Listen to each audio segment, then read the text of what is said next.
पौराणिक कथा के अनुसार एक बार एक गरुड़ और एक मादा लोमड़ी नर्मदा नदी के पास एक हिमालय के जंगल में रहते थे। दोनों ने कुछ महिलाओं को पूजा करते और उपवास करते देखा और खुद भी इसे देखने की कामना की। उनके उपवास के दौरान लोमड़ी भूख के कारण बेहोश हो गई और चुपके से भोजन कर लिया। दूसरी ओर चील ने पूरे समर्पण के साथ व्रत का पालन किया और उसे पूरा किया। परिणाम स्वरूप लोमड़ी से पैदा हुए सभी बच्चे जन्म के कुछ दिन बाद ही खत्म हो गए और चील की संतान लंबी आयु के लिए धन्य हो गई।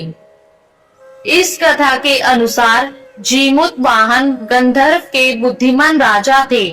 जीमूत वाहन शासक बनने से संतुष्ट नहीं थे और परिणाम स्वरूप उन्होंने अपने भाइयों को अपने राज्य की सभी जिम्मेदारियां दे दी और अपने पिता की सेवा के लिए जंगल में चले गए।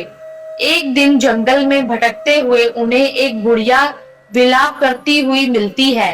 उन्होंने बुढ़िया से रोने का कारण पूछा। इस पर उसने उसे बताया कि वह सांप के परिवार से है और उसका एक ही बेटा है।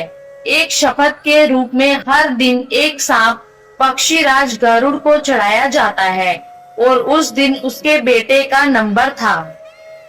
उसकी समस्या सुनने के बाद जीमूत वाहन ने उन्हें आश्वासन दिया कि वह उनके बेटे को जीवित वापस लेकर आएंगे। तब वह खुद गरुड़ का चारा बनने का विचार कर चट्टान पर लेट जाते हैं। तब गरुड़ आता है और अपनी उंगलियों से लाल कपड़े से ढके हुए जीमूत वाहन को पकड़कर चट्टान पर चढ़ जाता है।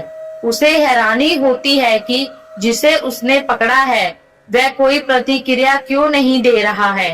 तब वह जीमूत वाहन से उनके बारे में पूछता है।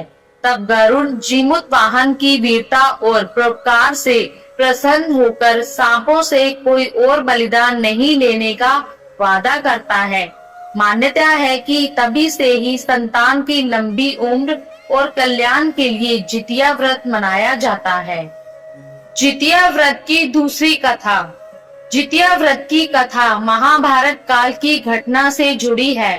कथाओं के अनुसार महाभारत युद्ध में अपने पिता गुरु द्रोणाचार्य की मृत्यु का बदला लेने की भावना से अश्वत्थामा पांडवों के शिविर में घुस गया।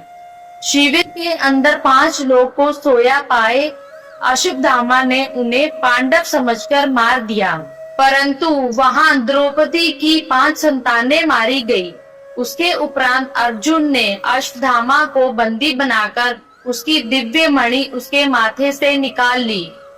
अश्वत्थामा ने फिर से बदला लेने के लिए अभिमन्यु की पत्नी उत्तरा के गर्भ में पल रहे बच्चे को मारने का प्रयास किया और उसने ब्रह्मास्त्र से उत्तरा के गर्भ को नष्ट कर दिया।